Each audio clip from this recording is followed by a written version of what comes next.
Okay, so that's not all though. Of course, running memory interface fast is important.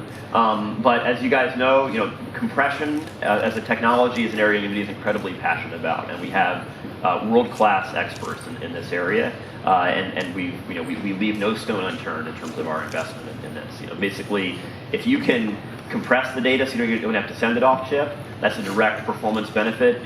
That's better than going and sending it off chip and spending the power and bandwidth to go do that. So in Pascal, we have our 4th generation now of delta color compression, we call it. So the classical compression, if you guys remember from the Maxwell generation, is basically if you have 4 colors around that are the same value, you can just store 1, right? You can save 4x, but that's a very limited scenario, right? That doesn't work for 1XA, for example. It doesn't work if it's a triangle that intersects a slice in 4XA. So delta color compression is the idea that you analyze the individual pixel values, right? You actually just do math and you look for if 2 pixel values are very close to each other in terms of their absolute values, you can say I'll just save one of those values and then I'll save the difference between them as the residual, right? So in this picture on the left, it's sort of showing the idea of a kind of a green gradient, right? And those light green and kind of little darker green colors are pretty close to each other. So maybe instead of having 32 bits for each of those, maybe you'd have 32 bits for one, and then maybe just like 4 bits for the other one to sort of say that the green is a little different, the blue, the blues go different, a little different, that sort of thing. So that's our 2-to-1 compression mode, which we've had. Which we've had since the Maxwell generation and before then.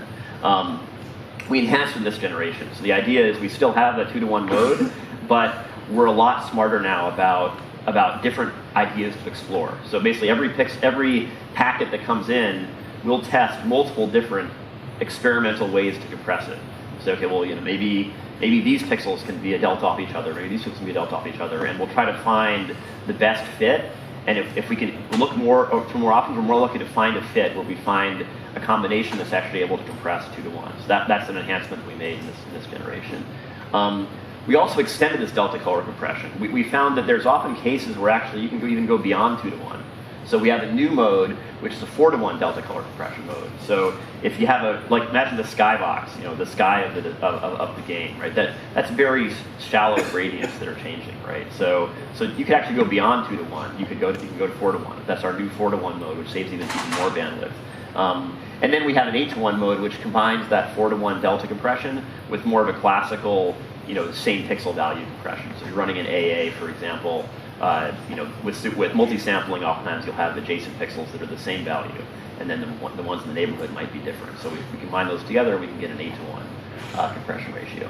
And then, of course, all this has to be lossless, right? This is all under the covers. No developer ever sees this. We have to fully preserve all of their bits.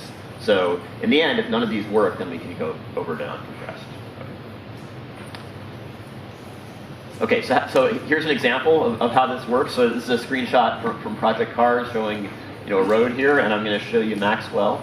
So here's Maxwell. So Maxwell does very well. The magenta color here is basically showing pixels that got compressed. And so you see in Maxwell, a large chunk of the screen gets compressed, but there are also parts that don't. So if you look at the mesh area kind of in the middle of that car, between triangles, there was just too much little difference there, kind of threw the 2-to-1 compression off. If you look in the grass on the side there, it's not changing very much. It's basically green grass, but it's like a little dark green, a little light green, and it just was too much variation for the 2-to-1 compression to pick it up. So here's Pascal. So we pretty much just got it all done, right? So basically in Pascal, we can handle the car now. Your car is basically gone. The grass on the side. Some of it still has a little bit too much variation, but most of it is pretty much gone as well. So basically, you effectively have basically cut the bandwidth in half, kind of across the board at this point. So this is a really great mode. Again, it's complicated to try all these different combinations out, but we got a good result from it. So this is showing some results. So basically, this is taking a couple of different games and showing how much reduction we got going from Maxwell to Pascal. Overall in these games from the work that we did. So you put that together, comparing GTX 1080 to GTX 980, So the DRAM bandwidth, going from the 7 gigabits per second, 10 gigabits per second, is a little over a 1.4x boost in raw bandwidth. And then a compression benefit, varies by app. Let's say, 1.2x is a pretty good, kind of rule of thumb for the lift to get from compression. You put those together, we're talking, 1.7x overall kind of effective bandwidth, going from 980 to 1080. So that's a big step up in one generation with both of these technologies together.